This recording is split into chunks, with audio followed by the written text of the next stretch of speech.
1857 ഒന്നാം സ്വാതന്ത്ര്യ സമരം നടന്ന പ്രദേശവും നേതാക്കളുമാണ് ഇന്ന് പഠിക്കാൻ പോകുന്നത്.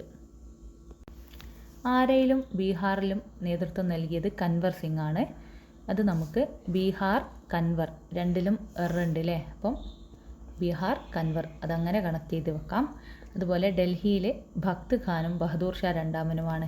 അപ്പം എന്താണ് ഡൽഹിയിലുള്ള ആളുകൾ എന്താണ് ബഹുത്ത് ഭക്തിയുള്ള ആളുകളാണ്. അപ്പോൾ ഭക്ത് ഖാൻ ബഹദൂർ ഷാ രണ്ടാമൻ. അടുത്തത് ഫരീദാബാദ് ഫൈസാബാദ്.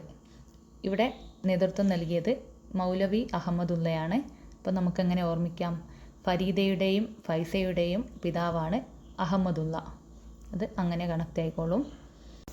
അടുത്തത് കാൺപൂരിൽ നേതൃത്വം നൽകിയത് നാനാ സാഹിബാണ് അല്ലേ. അപ്പോൾ എങ്ങനെ ഓർമ്മിച്ച് വെക്കാം, നമ്മൾ കാണാനില്ല എന്ന് പറയും അല്ലേ.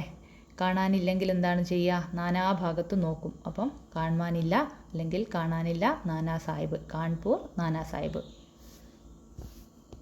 അടുത്തത് അവധിലും ലക്നൌവിലും നേതൃത്വം നൽകിയത് ബീഗം ഹസ്രത്ത് മഹലാണ്. ഇതെങ്ങനെ ഓർക്കാം, ലക്നൌവിനെ നമുക്ക് ലവ് ആയിട്ടെടുക്കാം, ബീഗം ഹസ്രത്ത് മഹലിനെ നമുക്ക് എന്തായിട്ടെടുക്കാം, ഈ ഷാജഹാന് മുംതാസിനോടുള്ള ലവ് ആണ് താജ്മഹൽ പണിയാൻ കാരണമായത്. അപ്പം ലവ് താജ്മഹലായിട്ടെടുക്കാം. അപ്പോൾ എന്താണ് അവധ് ലക്നൗ ബീഗം ഹസ്രത്ത് മഹൽ. അടുത്തത് ബരേലി ആരാണ്, ഖാൻ ബഹദൂർ ഖാനാണ്. അപ്പം ബരേലിയും ബാ ഉണ്ട്, അതുപോലെ ബഹദൂർ ഖാനിലും ബാ ഉണ്ട്. അടുത്തത് ഝാൻസിയാണ്. ഝാൻസിയിൽ ലക്ഷ്മി ഭായി ആണ് നേതൃത്വം നൽകിയത്. അപ്പോൾ നമുക്കറിയാം ഝാൻസി എന്ന് പറയുന്നത് ഒരു പെണ്ണിൻ്റെ പേരാണ് അല്ലേ. അപ്പം ലക്ഷ്മി ഭായ് അങ്ങനെ കണക്ട് ചെയ്ത് വെക്കാം.